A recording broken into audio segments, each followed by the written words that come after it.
Channel को like and subscribe करिए और देखते रहिए लर्निंग विद अनूप। होल निकल लेता है। सिर्फ इतना ही नहीं, ब्लैक होल के जितने नजदीक जाते हैं उतना समय का भी प्रभाव कम हो जाता है और ब्लैक होल के घेरे के अंदर तो समय का कोई अस्तित्व ही नहीं है। तो चलिए जानते हैं इतना रोचक पिंड आखिर ब्रह्मांड में उत्पन्न कैसे होता है।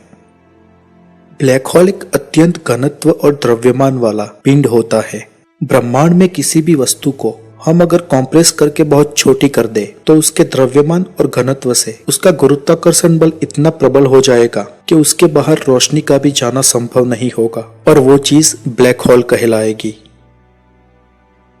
यदि हमारी पृथ्वी का घनत्व बहुत बढ़ जाए और संपूर्ण पृथ्वी को कॉम्प्रेस करके महज 1.5 सेंटीमीटर कर दिया जाए तो उसका गुरुत्वाकर्षण बढ़ जाएगा और वो ब्लैक होल हो जाएगी।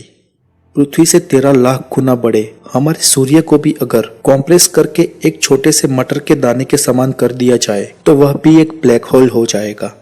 लेकिन याद रहे कि ब्लैक होल में द्रव्यमान की तुलना में घनत्व बहुत महत्वपूर्ण है। हम जानते हैं कि पृथ्वी और सूर्य इस तरह से संकुचित नहीं हो सकते क्योंकि न तो पृथ्वी का द्रव्यमान और गुरुत्वाकर्षण बल इतना अधिक है और न ही सूर्य का।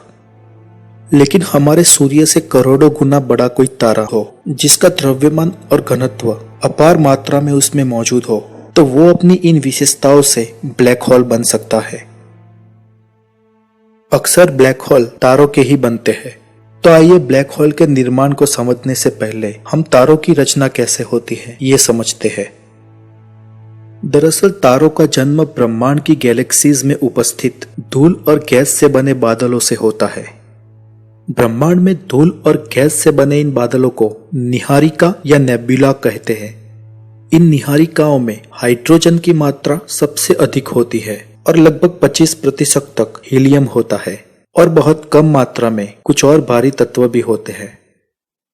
जब धूल और गैस से भरे इन बादल यानी कि निहारिकाओं में घनत्व की वृद्धि होती है उस समय ये बादल अपने ही गुरुत्व के कारण संकुचित होने लगता है और उसके अंदर का ताप इतना बढ़ जाता है कि हाइड्रोजन के नाभिक आपस में टकराने लगते हैं और वो हीलियम के नाभिक का निर्माण करते हैं और गति तथा संकुचन के कारण वे एकजुट होकर गोल या लगभग गोल के समान आकार में परिवर्तित हो जाता है और इस प्रकार एक तारे का निर्माण होता है। लेकिन इन प्रक्रिया में कई करोड़ों साल बीत जाते हैं। हमारे सूर्य का निर्माण भी ऐसे ही हुआ था। अब ताप नाभिकीय संलयन से निकली प्रचंड उष्मा से ही तारों का गुरुत्वाकर्षण संतुलन में रहता है। इसलिए जब तारों में मौजूद हाइड्रोजन खत्म हो जाती है तो वह तारा धीरे धीरे ठंडा होने लगता है। अब अपने ही ईंधन को समाप्त कर चुके सौर द्रव्यमान से 1.4 गुना द्रव्यमान वाले तारे जो अपने ही गुरुत्वाकर्षण के विरुद्ध स्वयं को नहीं संभाल पाते, ऐसे तारों के अंदर एक विस्फोट होता है जिसे सुपरनोवा कहते हैं। इस विस्फोट के बाद यदि उस तारे का कोई घनत्व वाला अवशेष बचता है तो वो अत्यधिक घनत्व युक्त न्यूट्रॉन स्टार बन जाता है। ऐसे तारों पर अपार गुरुत्वीय खिंचाव होने के कारण तारा संकुचित या कॉम्प्रेस होने लगता है और अंत में तारा एक निश्चित क्रांतिक सीमा या क्रिटिकल लिमिट तक संकुचित हो जाता है और इस अपार असाधारण संकुचन के कारण उसका स्पेस और टाइम भी विकृत हो जाता है और अपने में ही स्पेस और टाइम का अस्तित्व मिट जाने के कारण वो अदृश्य हो जाता है और यही वो अदृश्य पिंड होते हैं जिसे हम ब्लैक होल कहते हैं। किसी ब्लैक होल का संपूर्ण द्रव्यमान एक छोटे से बिंदु में केंद्रित रहता है जिसे सेंट्रल सिंगुलैरिटी पॉइंट कहते हैं। इस बिंदु के आसपास की गोलाकार सीमा या क्षितिज को इवेंट होराइजन कहा जाता है। इस इवेंट होराइजन के बाहर प्रकाश या कोई भी वस्तु नहीं जा सकती और जहां पर समय का भी अस्तित्व नहीं है। आइंस्टाइन की स्पेशल थियरी ऑफ रिलेटिविटी के अनुसार इस ब्लैक होल की क्षितिज से दूर एक निश्चित सीमा पर खड़े किसी प्रेक्षक की घड़ी अत्यंत मंद गति में और धीमी हो जाएगी और वहां का समय बहुत ही धीमी गति से चलेगा। याद रहे कि समय निरपेक्ष है और समय का बहाव ब्रह्मांड की विविध जगहों पे अलग अलग गति में है। मतलब कि पृथ्वी पर जो समय चल रहा है, ब्रह्मांड में कहीं दूर उससे तेज या उससे धीमा समय चल रहा होगा। इसे टाइम डिल्यूजन कहते हैं। माने या ना माने, पर यह एक भौतिकीय की रोचक हकीकत है। ब्लैक होल की क्षितिज में आकर उसके अंदर गिरने वाली कोई भी वस्तु के अणु बिखर जाएंगे और वो धीरे धीरे अदृश्य हो जाएगी और ब्लैक होल के घनत्व में किसी अज्ञात स्थान पर चली जाएगी, जिसके बारे में अब तक भौतिक वैज्ञानिक कुछ भी नहीं जानते हैं। ब्लैक होल के प्रकार। ब्रह्मांड में कई प्रकार के ब्लैक होल होते हैं जो अपने विशिष्ट गुणों के कारण पहचाने जाते हैं। ऐसा तारा जिसका द्रव्यमान हमारे सूर्य से कुछ गुना अधिक होता है और गुरुत्वीय संकोचन के कारण वह अंततः ब्लैक होल बना है, उसे स्टेलर मास ब्लैक होल कहा जाता है। ऐसे ब्लैक होल जिसका निर्माण आकाशगंगा यानी गैलेक्सी के केंद्र में होता है और जिसका घनत्व अपार होता है, जो बहुत ही विराट होते हैं, उसे सुपर मैसिव ब्लैक होल कहा जाता है। ऐसे ब्लैक होल्स का द्रव्यमान हमारे सूर्य से लाखों गुना ज्यादा होता है। हमारी गैलेक्सी मिल्की वे के मध्य में एक सुपर मैसिव ब्लैक होल है जिसका द्रव्यमान हमारे सूर्य से 1 करोड़ गुना ज्यादा है। कुछ ऐसे भी ब्लैक होल होते हैं जिनका द्रव्यमान हमारे सूर्य से कम होता है और जिनका निर्माण गुरुत्वीय संकोचन के कारण नहीं, परंतु अपने केंद्र भाग के पदार्थ और ताप के संपीड़ित होने के कारण हुआ है। उसे प्रीमोर्डियल या स्मॉल ब्लैक होल्स भी कहा जाता है। इन लघु ब्लैक होल के बारे में वैज्ञानिकों का मानना है कि उनका निर्माण ब्रह्मांड की उत्पत्ति के साथ हुआ होगा। भौतिक वैज्ञानिक स्टीफन हॉकिंग्स के अनुसार हम ऐसे ब्लैक होल का अध्ययन कर ब्रह्मांड की प्रारंभिक अवस्था के बारे में बहुत कुछ जान सकते हैं। दोस्तों, हम में से कईयों के मन में ये प्रश्न उठता होगा कि ब्लैक होल प्रकाश को भी सोख लेते हैं और जिसके कारण वो ब्रह्मांड में अदृश्य मालूम होते हैं। तो आखिरकार वैज्ञानिक ब्लैक होल का पता कैसे लगाते हैं?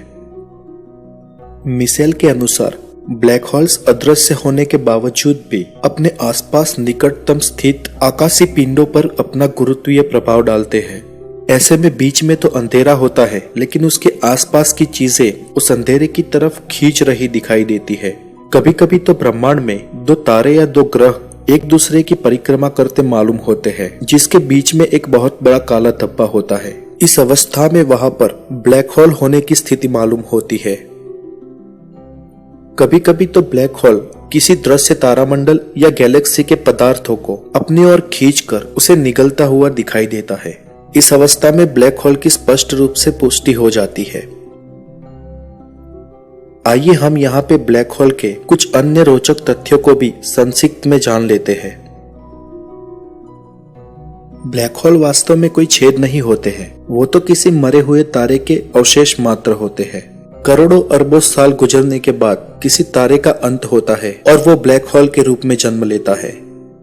यहाँ पर याद रहे कि सभी तारे ब्लैक होल नहीं बनते। कुछ तारों के अंत के बाद उनकी और अवस्थाओं में भी गति होती है, जिसे विस्तार से जानने के लिए आप हमारा एक और एपिसोड सूर्य आरंभ से अंत तक के वीडियो को देख सकते हैं। ब्लैक होल अपने आसपास आने वाले किसी भी अवकाशी पिंड को नहीं छोड़ता। वह ग्रह, लघु ग्रह, धूमकेतु, किसी तारे को या पूरी की पूरी गैलेक्सी को भी अपनी ओर खींचकर निगल सकता है। यहाँ पर ध्यान रहे कि ब्लैक होल अपने गुरुत्वीय घेरे में आने वाली किसी वस्तु को ही खींचेगा। उसके गुरुत्वीय घेरे के बाहर की कोई वस्तु उसमें नहीं जा सकती।